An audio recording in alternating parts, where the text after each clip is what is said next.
Toronto unemployment rate has hit 8.7%. Nearly 1 in 11 people now unemployed. How's the market doing? Hi everyone, Yinan here. So continuing from the conversation we had the last video where we went through the GTA January real estate market data to see how we're doing in the real estate market. But today we want to continue to dive a bit deeper into that data to see the difference between condos and detached market. But before that, I just wanted to mention this piece of data or news that came out on February 14th on Better Dwelling, that Toronto, even though Canada's unemployment rate is 6.6%, Toronto unemployment rate is 8.7%. Okay, so that's 1 in 11 workers actively seeking work are now unemployed. And what's even worse, okay, if you look at the screen, what's even worse is right here. You see, this is the number of people who are actively seeking work. The absolute number, not a unemployment ratio, because ratio you could be subject to many variables. The people seeking work, definition of people seeking work, all of that could be, noise, right? But absolute number of people looking for a job, this is better indicator of what's actually going on. 357,000 people, okay? And that is a growing trend. You can see ever since January 2022, after we came down from the COVID peak, right? Unemployed people have came down to a bottom towards the beginning of 23. Past 2 years, we have been getting hit worse and worse. And that's mainly due to the number of people that are growing too quickly in Toronto, right? Because if you look at the employment data, we added a lot of jobs, right? Overall in Canada, if you look at this chart, right? Canada 6.6% unemployment rate, but we added 76,000 jobs, right? This is the whole Canada. You got to think Toronto is a big chunk of that, right? Toronto being like the biggest city in Canada, we gotta have a big chunk of that. So let's say Toronto take a big chunk of that, right? But even then, if you look at the number of unemployed people, like just in 1 month, we added 10,000, okay, 3.1% of job seekers into the market to a total of 357,000 job seekers. This is just Toronto. So total number of active job seekers in Toronto is like a year worth of jobs added, right? Shows you the ratio is very unbalanced, and that's why we are seeing the job situation being the worst we've seen in a long while. So over the past 12 months, if you count between January 24 to January 25, right? This past 12 months, we've added 27%. So a quarter more, 76,000 new job seekers in Toronto, just the 12 months. That's definitely a lot more than the number of jobs added, right, in Toronto. So that just shows you that, hey, even though we're still adding jobs, the data for the overall Canada still shows that, hey, we're doing fine, 6.6%. But Toronto, being one of the major cities where all the population, the new immigrants and people who new to Canada, like a lot of them, they flock to these bigger cities, right?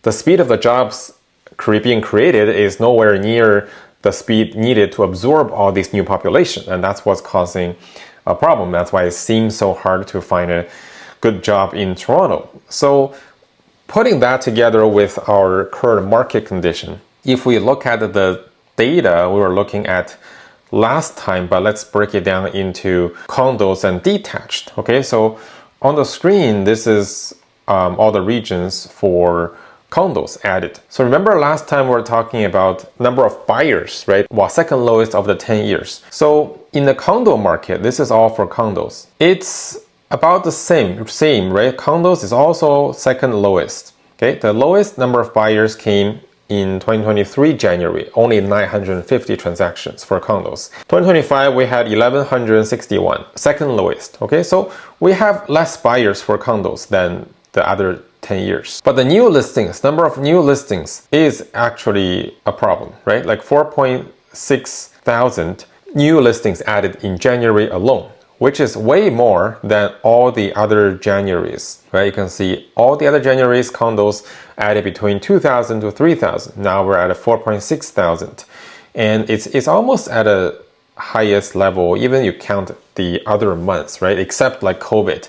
But if you look at all the other periods, we're pretty much even at January, we're already the highest point. Seasonality tells us the next couple of months, February, March, we're going to see even more.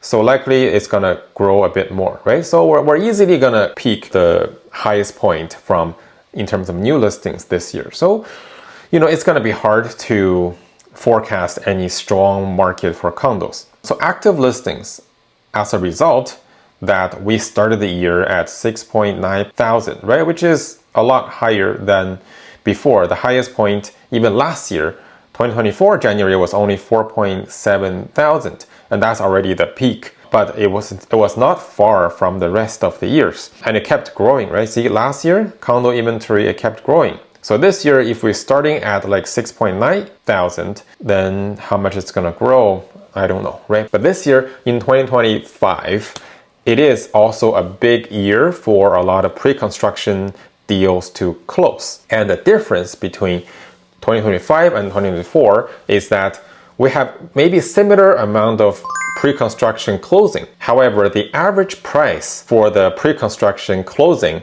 this year is higher than last year, right? Because last year we were still closing projects that were sold in 2018, 2019, maybe 2020.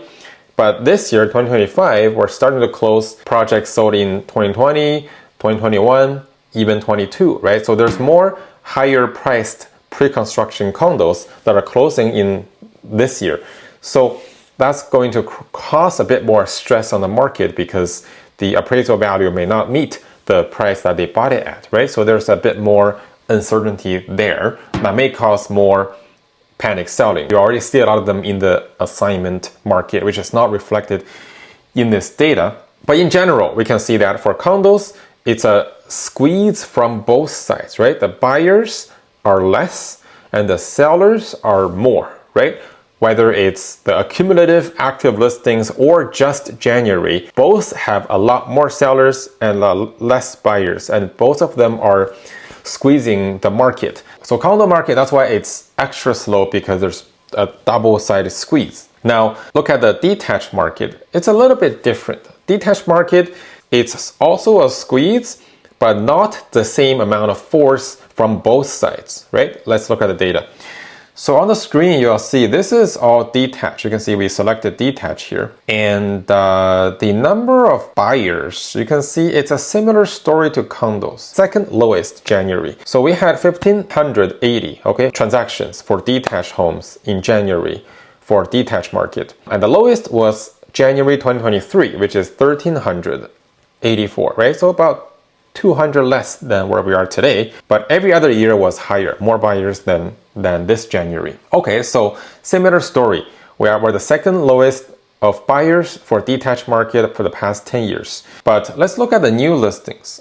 Even though we're at probably the highest point in the past 10 years, but it's not far from the other years, right?